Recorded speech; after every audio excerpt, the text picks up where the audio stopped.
Ibu wa taarifa kesi ya jinai namba 25480 ya mwaka 2025 inawakabili viongozi waandamizi wa Chama cha Demokrasia na Maendeleo Chadema wakiongozwa na makamu mwenyekiti wake wa Tanzania Bara John Heche, iliyofunguliwa na aliyewahi kuwa makamu mwenyekiti wa chama hicho Zanzibar Said Issa Mohamed na wenzake wawili Ahmed Rashid Khamis na Maulida Ana Komu.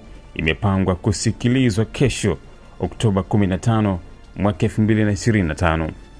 Kesi hiyo itasikilizwa chini ya Jaji Awamu Mbwagwa. Taarifa ya wito iliyotumwa kwa wakili wa vigogo hao wa Chadema Dr. Rugemeleza Nshala kutoka kwa Mahakama Kuu ya Tanzania Masjala ya Ndoga Dar es Salaam imeeleza kuwa kesi hiyo itaanza kusikilizwa majira ya saa 3 asubuhi. Sambamba na Heche, washtakiwa wengine kwenye kesi hiyo ni John Mnyika, katibu mkuu